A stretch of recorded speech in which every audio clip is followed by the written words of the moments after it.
Bonjour, on voulait d'abord remercier Monsieur Chariron et le comité scientifique de nous avoir invités à ces 3 journées. Déjà, on est très content de venir jusque dans le Grand Nord de Lyon, depuis Toulouse. Et, et ensuite, alors il y a effectivement beaucoup de résonance entre, y compris les ateliers de ce matin même, et des choses qui ont eu lieu hier aussi. Où nous, on va plutôt prendre le point de vue à travers les recherches qu'on effectue, on va présenter l'équipe rapidement, plutôt du point de vue des élèves, et des élèves plutôt jeunes, puisque nous, on est premier degré, donc avec des élèves de l'école primaire. Donc voilà, je présente l'équipe d'abord, puisqu'on n'est pas seulement deux, on est plus nombreux à Toulouse. Peut-être certains d'entre vous connaissent Christine Vergnol-Ménard, qui est ici à gauche, qui a été la cheville ouvrière dans un laboratoire de géographie de l'environnement à Toulouse qui s'appelle Géode et qui est donc plutôt géographe de formation. Et nous sommes 6 en tout avec plutôt... j'ai fait du greenwashing pour SVT, bon désolé c'est un peu stéréotypé, mais... Et nos collègues plutôt de didactique, de géographie. Le point commun c'est qu'on est tous de l'INSPE et donc on se comprend... Non. Et donc on travaille ensemble sur notamment une grande partie de ce qu'on va vous présenter juste après.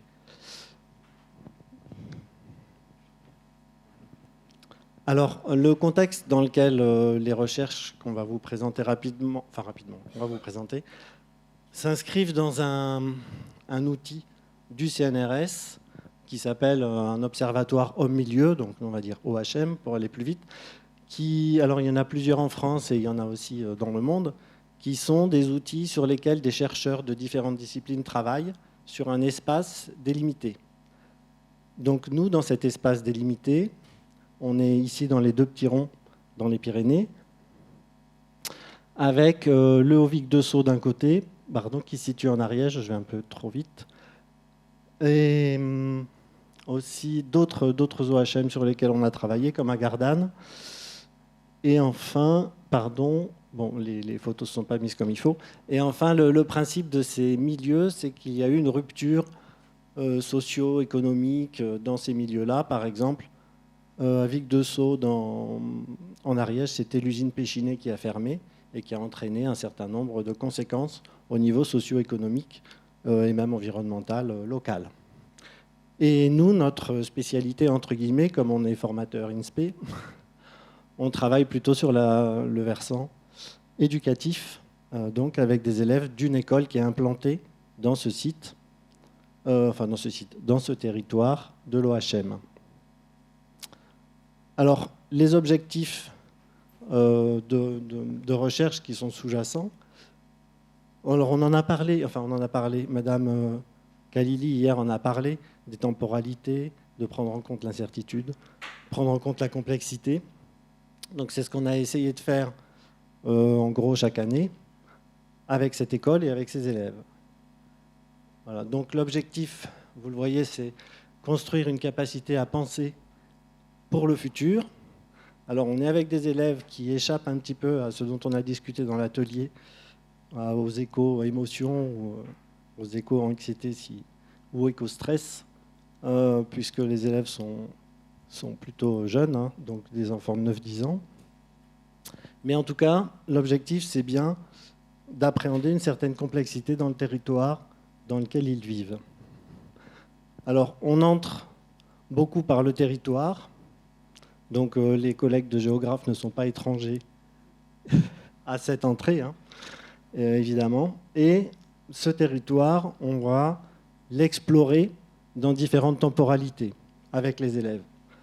On va l'explorer dans le présent, ce qui peut vous paraître facile, ou en tout cas à partir de sorties de proximité ou des choses comme ça. On va le questionner dans le présent, sur son fonctionnement, sur les acteurs, sur comment il est constitué. On va travailler sur le passé, en s'appuyant sur des archives ou des documents accessibles à des élèves de cycle 3, pour interroger des choix du passé et comprendre le présent à travers ces différents choix. Et enfin, l'objectif est aussi de se projeter dans le futur, de son territoire toujours. On reste sur du local, on n'est pas passé à l'échelle globale avec des élèves de cycle 3. Et donc sur ces futurs possibles, on a utilisé différents outils pour le questionner ou pour se projeter ou pour imaginer ce futur possible. Donc ça, c'est le contexte général. Ensuite, Jean-Yves va rentrer dans le dur avec des éléments théoriques. Oui, alors on a entendu le terme complexité pratiquement à chaque fois, en fait, depuis le début.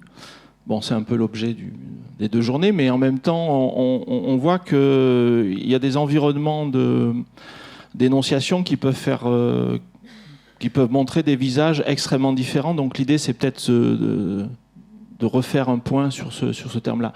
Donc complexité, c'est bien un terme qui vient du latin, donc plecto, et qui signifie tisser, enlacer, embrasser, nouer, entortiller. Donc c'est des choses qui sont relativement difficiles à isoler les unes des autres. Donc ça, c'est intéressant de l'avoir. Donc on se dit que c'est souvent quelque chose qui sera indissociable. Et ça, c'est intéressant parce que peut-être c'est quelque chose où on va courir après quelque chose qu'on ne va jamais atteindre, peut-être.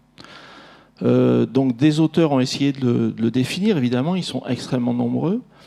On va citer qu'un certain nombre. Donc là, on est sur des définitions usuelles, donc les plus partagées peut-être et les plus habituelles par certains d'entre nous. Donc oui, un système complexe, c'est quelque chose qui est imprévisible, qui est également qui va avoir des comportements particuliers, mais aussi qui va avoir dans ses composantes des éléments qui vont entraîner peut-être des phénomènes d'émergence. Donc c'est les mots assez précis que Edgar Morin utilise, mais d'autres aussi vont les avoir utilisés au préalablement. Le phénomène de récursivité, de feedback va être important, donc ce qui fait qu'on va en voir des éléments nombreux, hétérogènes, et avec des interrelations extrêmement différentes. On peut aussi voir à l'opposé ce que disait Bachelard, cette histoire d'idéal de complexité, c'est-à-dire qu'il y a quelque chose, et ça c'est intéressant dans cette formule, c'est-à-dire de dire finalement il y a associé, intelligible et merveilleux ensemble, c'est aussi la complexité. C'est ça qui est intéressant, c'est-à-dire que finalement on n'est pas que sur des approches rationalistes permanente, mais on va aussi y associer des éléments de subjectivité, et c'est là où ça devient un petit peu encore plus complexe. C'est le truc là. Juste historiquement, von Bertalanffy, donc qui a avant la Deuxième Guerre mondiale a essayé de théoriser tout ça. Ça a été un petit peu en gros, la personne anglo-saxonne qui a essayé de lester un peu cette histoire de systémique. Donc, 4 éléments qui permettent de définir un système d'un point de vue structurel. Donc, une frontière, des éléments assez hétérogènes, et puis un réseau de relations. Et puis, dans ces réseaux de relations, assez vite, on va voir qu'il y a des éléments qui qualifient de réservoirs. Ça, c'est assez intéressant parce que des réservoirs, ça veut dire qu'il va y avoir des inerties dans les phénomènes temporels. Et donc ça, c'est intéressant pour les systèmes dans lesquels on est. Et puis après, il va y avoir des dynamiques. Donc les 4 éléments suivants, ils parlent des aspects dynamiques et fonctionnels. Donc effectivement, on peut déterminer des flux. On peut déterminer des éléments où il va y avoir des centres de décision. Et puis aussi ces fameuses boucles de rétroaction et des délais de réponse. Donc ça, c'est intéressant, c'est de revenir un petit peu à ces choses-là, historiquement bien énoncées par ce monsieur, et qui donc donnent les premières bases de la systémique telles qu'elles sont aujourd'hui proposées et énoncées. Bon, voilà. Donc ça, c'est la première phase. La deuxième phase, c'est peut-être l'étage Morin. C'est l'auteur peut-être le plus cité quand on parle de systémique. On va retenir peut-être 3 éléments, mais un petit peu plus aussi derrière. Le premier élément, c'est que ce qui est intéressant dans son étude, hein, c'est ces 6 tomes là, sur cet objet-là, c'est qu'on va pouvoir permettre de faire rentrer des éléments qui sont paradoxaux. Donc lui, il a appelé ça dialogique, de dire il y a des fois dans les systèmes des éléments qui s'opposent, qui sont un peu déstabilisants pour notre rationalité habituelle. La récursivité et le feedback, ça va être intéressant parce qu'il peut y avoir des phénomènes à la fois de neutralisation, mais aussi d'auto-amplification. Bon, voilà, on ne va pas développer plus cette chose-là. Et puis après, cette histoire que les choses peuvent être les emboîtements d'échelle, les jeux d'échelle, les phénomènes d'amplification. On a parlé pas mal de local et global, mais revisitons ça avec cette idée d'hologrammatique. C'est intéressant parce que à l'intérieur de nous, on voit bien qu'on a parlé d'éco-anxiété ou d'éco-colère ou d'éco-émotion. On voit bien qu'on est un maillon dans lequel on va ressentir un certain nombre d'éléments qui nous affectent, qui peuvent être très très loin du lieu où on vit. Donc on est un miroir de ce qui se passe très loin et en même temps on est dans un phénomène local, donc hologrammatique de quelque chose de très localisé, très identifié, situé. Et ça, c'est intéressant de l'avoir à l'esprit. Les autres éléments qui sont mentionnés, où il y a quelques auteurs qui sont associés. Donc les raisonnements, et donc là je profite à l'autre Morin de la salle qui est là, Olivier Morin, qui a écrit une belle note de synthèse dans le dictionnaire des éducations A, dictionnaire critique des éducations A, en faisant la part belle à cette histoire de raisonnements socio-scientifiques qui sont très intéressants aussi, sur lesquels on peut avoir des attentions, et c'est important de les avoir en tête. Mais il y a aussi 2 autres auteurs qui sont intéressants et qui sont souvent peu mobilisés par les collègues. Le premier, et je remercie Jean-Marc Lange qui a longtemps œuvré à nous remettre Jacques Ardoineau sous le nez, en disant Jacques a écrit beaucoup de choses sur la multiréférentialité et donc c'est important de l'avoir à l'esprit. Et donc cette histoire de lecture plurielle, de point de vue pluriel, on peut aussi l'avoir régulièrement, de façon peut-être assez simple, dans nos dispositifs de formation et d'éducation. Et donc c'est peut-être quelque chose à retenir et à avoir en tête. Mais la pluralité, elle s'exprime aussi, y compris dans les processus, y compris dans les situations et pratiques sociales. Donc il va démultiplier la pluralité d'une façon assez forte. Et ça, c'est intéressant à avoir en tête. Et donc ça nous permet de revisiter les concepts d'altérité, d'hétérogénéité, ça c'est pour les essentiels, mais bien d'autres aussi. Et rien que sur les relations au non-humain, on voit que là, on a des résonances assez fortes avec ça. Hein. Quelle altérité avec les marronniers qui sont dans la cour, là, quelle est leur vie réelle dans cet ensemble extrêmement bitumé, extrêmement chaud en été? Comment ils vivent ces marronniers dans cette cour? Voilà. Est-ce qu'on peut se déplacer vers eux de temps en temps? Une forme d'altérité comme ça qu'on pourrait avoir. Et puis un autre auteur qui est peut-être un peu moins connu, peut-être ici davantage, Francisco Varela, décédé en 2001, à 54 ans, bien dommage, qui a eu des pensées un peu innovantes et folles sur des tas de choses, et donc notamment sur l'énaction, un des concepts clés qu'il a travaillé avec certains collègues. Donc lui, dans ce concept d'énaction, il dit l'émergence des significations, elles viennent dans l'action au moment où on est en train d'interagir avec l'environnement. C'est-à-dire qu'il n'y a pas un préalable, il y a un processus qui émerge à ce moment-là. Et ça, c'est extrêmement intéressant parce qu'on a aussi beaucoup parlé d'action. On parle d'action de développement durable, on parle d'action éducative de développement durable, mais finalement, on ne va pas visiter réellement les micro-processus qui peuvent se dérouler sur lesquels on peut avoir des attentions. Donc cette chose-là entraîne des ruptures épistémologiques assez fortes. Donc dans ce cercle-là, on voit qu'on a un certain nombre d'autres éléments qui vont interagir, donc l'imagination, des phénomènes, des raisonnements d'abduction d'autres auteurs, etc., qui vont être mobilisables et intéressants. Alors on peut résumer cette chose-là par ces 3 cercles qu'on peut rassembler. Donc on voit qu'on a à peu près peut-être 3 paradigmes de complexité qui sont en interaction. Il y en a certainement d'autres aussi, mais déjà au moins ces 3-là. Et on voit qu'il va y avoir des relations entre ces 3 éléments qui peuvent nous aider à situer à la fois ce qu'on souhaite engager avec les jeunes ou avec nos formateurs, et en même temps repérer les éléments d'attention qu'on peut avoir. Donc oui, il y aura une vision globale qui est intéressante à avoir à l'esprit. L'holisme, c'est pas un vilain mot, c'est pas un gros mot, il faut y aller. Et puis cette histoire de dynamique de temporalité, comment on fait avec ça ? Ça peut être des choses relativement vite opératoires. Raisonnement et pensée critique, bien sûr, à tous les étages. La question spécifique de l'incertitude, parce que finalement, quand on dit aussi complexe, il faut le définir, mais l'incertitude, c'est pareil. C'est pas une incertitude, c'est des incertitudes, des types, des façons de les appréhender, des façons de les regarder. Bon, c'est intéressant aussi de savoir qu'il y a des auteurs qui ont bossé là-dessus.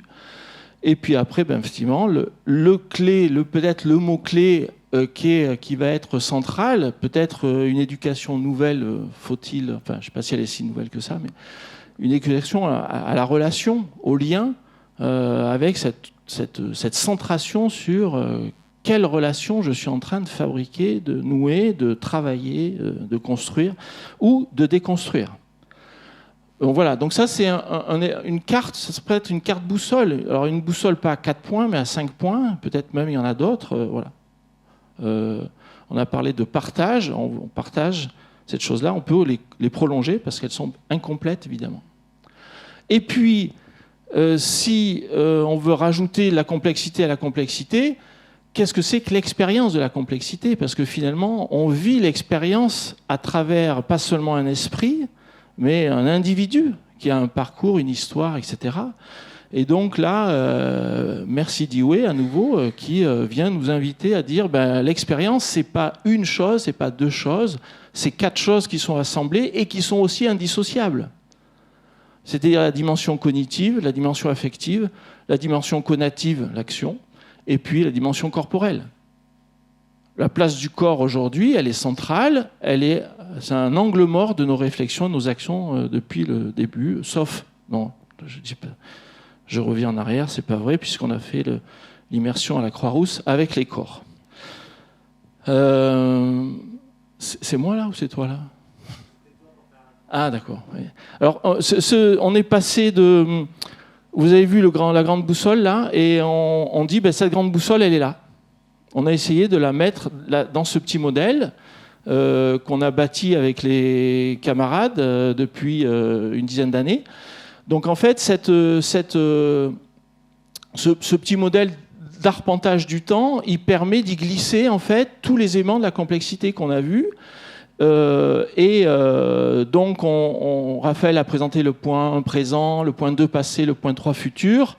Et quand on revient plus précisément, on va s'apercevoir que à l'intérieur de chaque flèche ou de chaque déplacement et écart, on va avoir des éléments qui sont susceptiblement opérationnels pour faire de la complexité. Donc ça serait peut-être, c'est une proposition, évidemment, c'est pour penser et pour qu'elle se développe ou qu'elle soit encore autre. Donc on a évidemment des éléments qui vont être clés dans ce modèle et qui vont permettre de voir comment, en plus, ça peut opérer au niveau des élèves.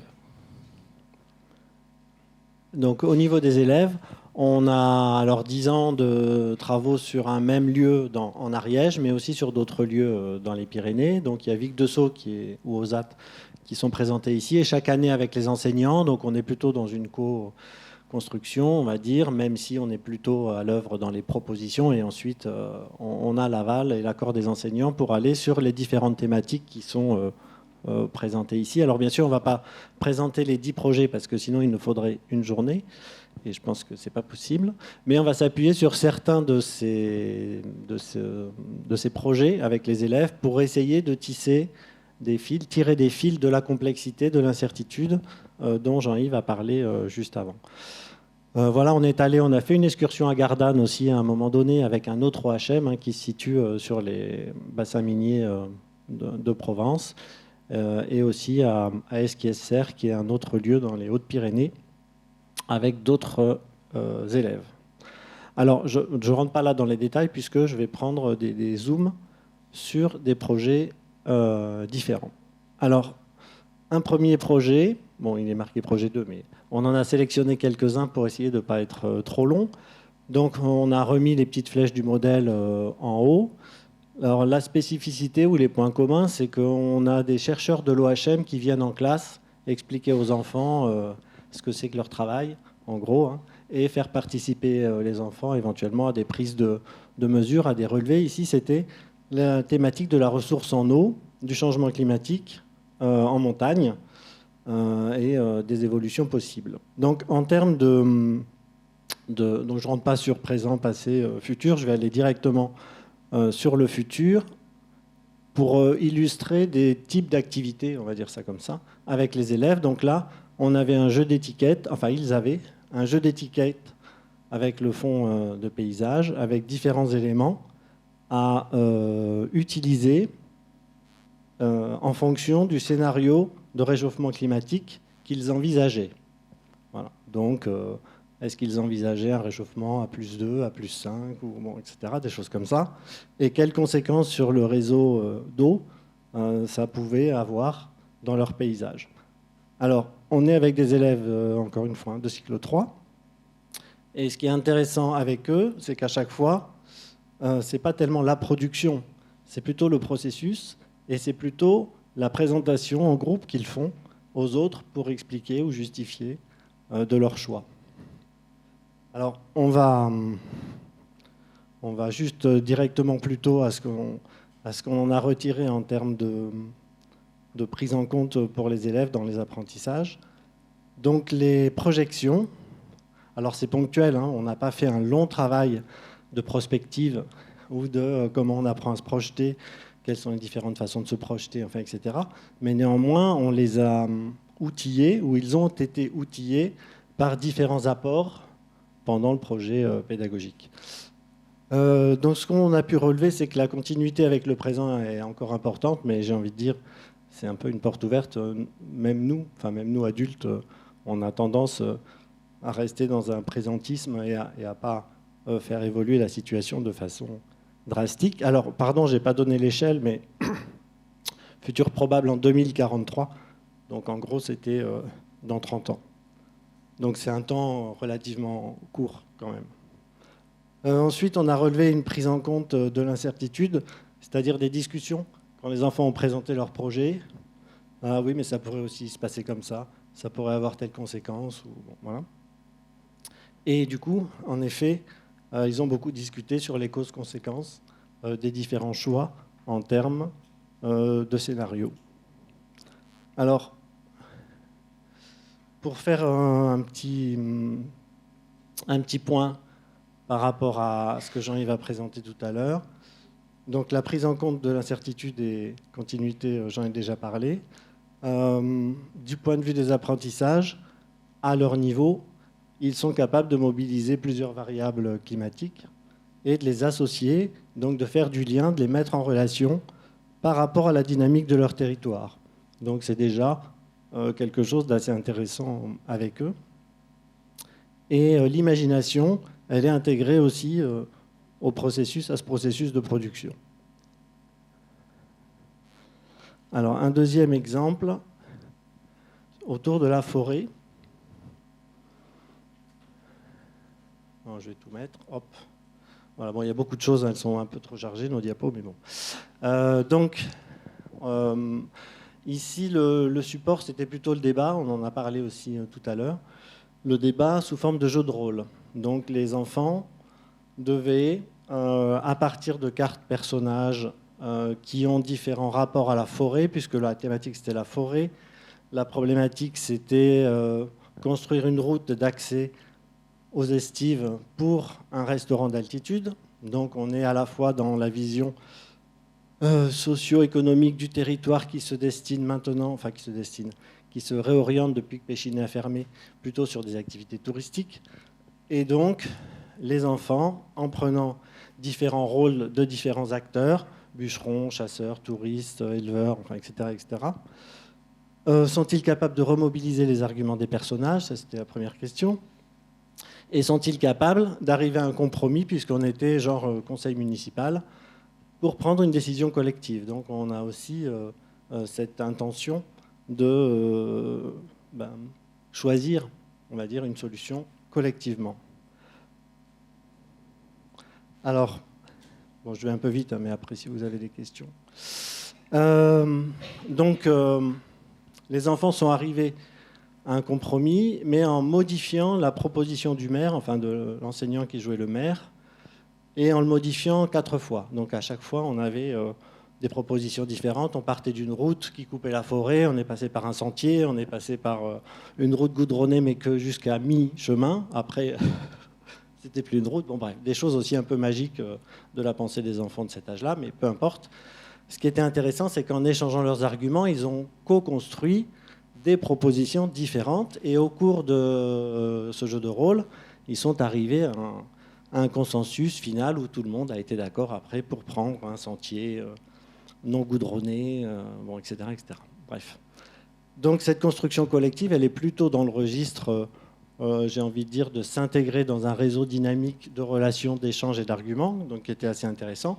Et on peut faire le lien ici avec l'expérience hologrammatique dont parlait Jean-Yves tout à l'heure. Je suis une partie d'un tout et je m'insère dans cette dynamique de débat pour trouver un compromis qui, on va dire, corresponde aux avis de tout le monde. Et également la multiréférentialité, puisque les arguments ont été vraiment très distribués, très variés dans ce que les enfants ont mis en avant. Un dernier. Deux autres. Deux autres. Alors c'est toi, Jean-Yves. Il y a quelque chose qui sonne. Je sais pas. Donc on va accélérer un tout petit peu. Maintenant que vous avez l'habitude de voir certains portages du temps, donc là on était dans le domaine de l'architecture. Je crois qu'il y a une architecte dans la salle, me semble-t-il, mais une ancienne architecte. Sur le patrimoine industriel de Gardanne, donc la mine a été fermée début des années 2000 et donc il reste des friches industrielles. Donc qu'est-ce qu'on fait de ces choses-là? Est-ce qu'on les conserve? On ne les conserve pas? Voilà. Donc toute une question d'enquête sur le territoire pour arriver après à ces types d'esquisses réalisés par les élèves autour de ces friches. Et donc il y a une forte contrainte à la fois parce que le bâtiment est là, mais aussi qu'est-ce qu'on peut en faire. Il y a une imagination assez forte. Donc en fait, sur ces éléments, on s'aperçoit que ces constructions collectives, elles ont réussi à partir et à remobiliser les appuis des architectes qui sont intervenus. Et puis les projets ont été discutés et repensés, recritiqués dans un deuxième temps sur la durabilité. C'est les élèves qui ont produit avec quelques indicateurs ces choses-là. Donc ça, c'est des éléments intéressants. Et puis on voulait vous dire que finalement, cette histoire d'imagination, c'est à la fois pas si simple et à la fois intéressant de le creuser un tout petit peu. Donc là, Menger qui parle de la création au Collège de France, dit que ce qui est intéressant dans un processus de création, on a 4 étapes, dont 2 qui sont assez critiques. Donc la première étape, souvent, c'est une accumulation d'idées. Ok, ça marche assez bien, on voit à peu près ce à quoi ça peut faire affaire. La deuxième étape, souvent, on rumine, on va faire des associations libres. On voit bien qu'on a l'interrelation de la complexité qui peut être en référence. Il y a de la nouveauté, ok. Et puis après, il va y avoir un flottant sur ces associations libres. On va en garder, on va essayer, on va faire un certain nombre de choses. Et ça, c'est l'étape la plus difficile, la plus délicate, dans laquelle il y a la plus grande incertitude. C'est-à-dire on a peu de repères à ce moment-là. Et donc souvent, soit on y va si on est un peu audacieux, et qu'on est jeune, comme les élèves ou d'autres, soit on n'y va pas parce que la page blanche, eh ben, elle nous dit stop, je ne sais pas ce que je vais faire, je m'arrête. Et après, il y a la sélection, etc. Donc ça, c'est assez intéressant d'avoir ces éléments-là parce qu'on vit vraiment des états intérieurs qui peuvent être assez déstabilisants, voire démobilisants. Donc voilà. Ce que dit Menger, c'est exactement ce qu'on voit aussi des fois dans des projets art qu'on trouve à l'école. Ensuite, dernier projet présenté, où on va, sur une tourbière de montagne, se dire est-ce qu'on peut faire un aménagement sur cette tourbière ? C'est une zone qui est plutôt protégée, il y a une étrée à côté, et donc là, pareil, on esquisse des projets à partir d'un fond de carte, vous voyez ces projets-là avec des fonds verts, et puis ensuite, nous, ce qu'on va aller chercher en termes de construction par les élèves, on va se demander au fait comment ils se sont appropriés les éléments qui ont été vus au fur et à mesure de la démarche, et ensuite comment ils intègrent quelques éléments de complexité, notamment l'incertitude. Donc on va les interviewer un par un. Donc on avait là un point de vue presque de l'élève à la première personne, dans des temps courts, parce que c'était des questions, chacun répondait à des questions. Et à ce moment-là, on arrive à identifier dans les réponses des élèves et à les catégoriser. Donc là, on a vu, on a étudié soit le marqueur du temps utilisé par l'élève, soit les marqueurs de l'incertain dans les connecteurs. Donc on a dit peut-être plus, moins, je ne sais pas trop, etc. Ou l'anticipation des impacts. Et à ce moment-là, on a donné un indicateur de complexité faible ou forte, en additionnant ces choses-là. Quand on voit ça, on s'aperçoit que dans ce projet-là, il y a des choses qui émergent qu'on n'avait pas initialement anticipées. L'émergence, c'est qu'il y avait un collègue entomologiste qui avait travaillé sur la faune du sol dans la tourbière et à côté, et il avait montré des colamboles, il avait montré un certain nombre de petites bêtes dans une loupe binoculaire, et puis là, on s'est aperçu que cette expérience de la rencontre avec le colambole dans un coffre de voiture à 1200 mètres d'altitude, comme ça, ça a été quelque chose de assez fondamental pour l'élève. C'est-à-dire qu'il s'en rappelle encore, et qu'est-ce qu'ils nous font ? Ils nous font des parcs avec des petites bêtes, ils nous font visiter des choses dans lesquelles on va faire attention aux petites bêtes, etc. etc. Assez intéressant, cette histoire d'expérience et de saisissement de quelque chose à ce moment-là. Aucun futur technique ou technophile, ça fait un peu plaisir parce que très souvent c'est un peu des choses comme ça intéressantes. Les marqueurs du langage, on en a parlé rapidement, et puis l'indicateur aussi. Simplement sur l'incertitude, un jeune docteur de l'ENSFEA à Toulouse a travaillé sur l'incertitude et a signalé qu'il y avait plusieurs types d'incertitudes qui étaient intéressantes de repérer. Incertitude épistémique, par rapport à la démarche scientifique même, on a une incertitude liée à la démarche elle-même et à la connaissance qu'on va chercher. Mais on peut avoir une incertitude des effets, c'est-à-dire celle des éléments qui vont concerner la sphère sociale, politique, économique, voire environnementale. Il y a un deuxième niveau d'incertitude qui est différent et qui peut être intéressant d'être repéré. Et puis après, il y a l'incertitude des décisions qu'on souhaite prendre ou qu'on envisage par rapport à un certain nombre de choses. Donc là, c'est les fameuses... c'est le principe responsabilité. Et puis ensuite, on a l'incertitude des acteurs au regard du jeu qu'ils jouent entre eux. Et donc là, on va avoir un certain nombre d'éléments qui peuvent être mis en œuvre. On a repéré que dans les incertitudes proposées par les élèves, on a plutôt la 1 et la 2 qui sont privilégiées. Voilà. Alors, pour conclure, 3 diapos de conclusion. Donc, les points forts de la démarche, je les mets comme ça, vous pouvez les lire rapidement. C'est cette histoire d'arpentage des temporalités elle va permettre de créer des écarts sur un même objet. Et ça, c'est extrêmement intéressant. On est dans un présent, on est dans un lieu qui est situé, qu'on connaît plus ou moins. Et le fait d'aller déjà vers le présent avec une problématisation, on va créer un petit écart. Mais d'aller vers le passé, on va créer un grand écart sur ce même lieu.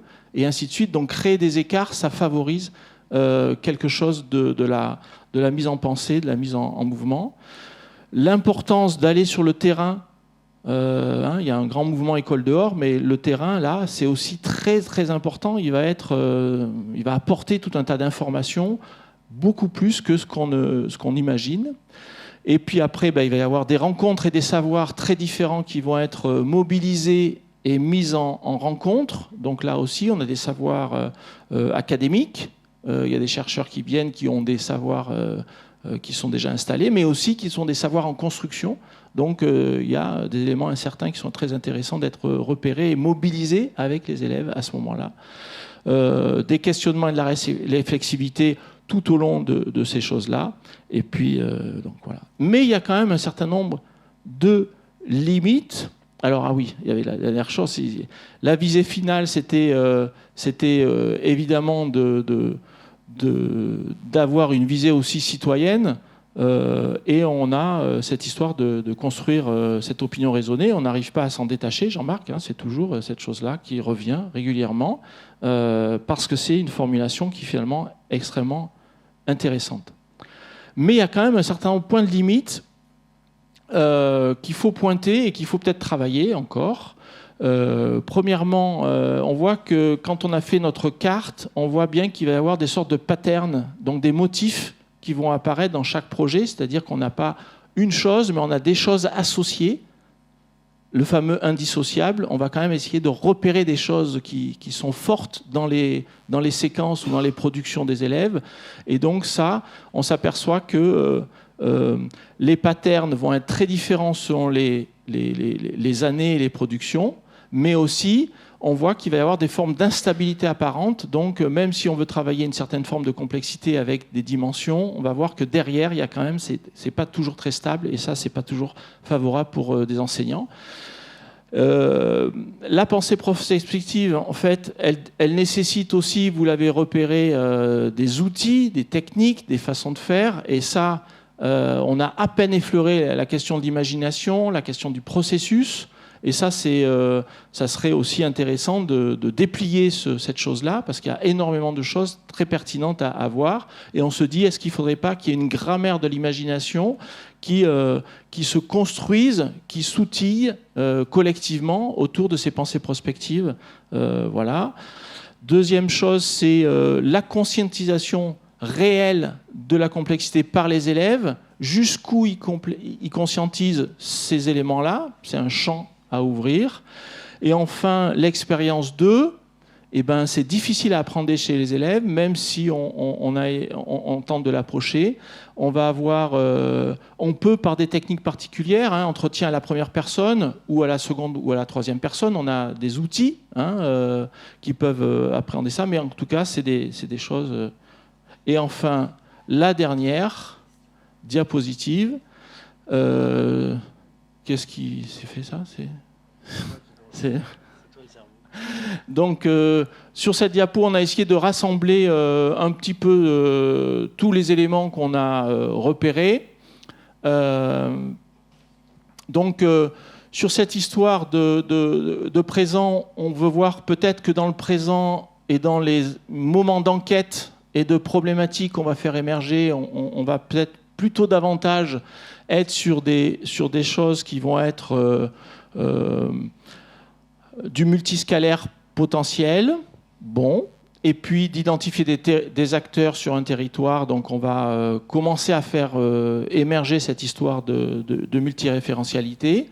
L'écart, quand on va aller sur le passé, souvent, on va créer peut-être artificiellement des moments dialogiques, de paradoxes ou de contradictions, et qui vont permettre ensuite de revisiter les problématiques initiales.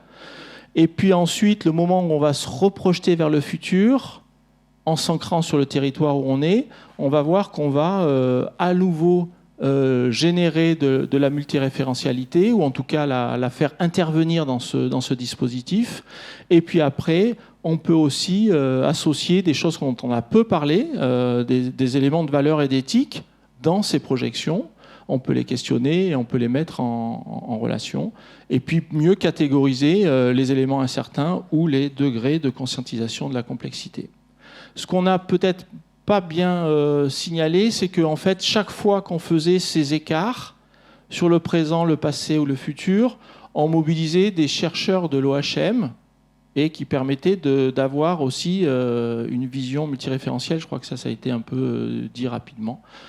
Bon, mais voilà, notre proposition de partage est terminée.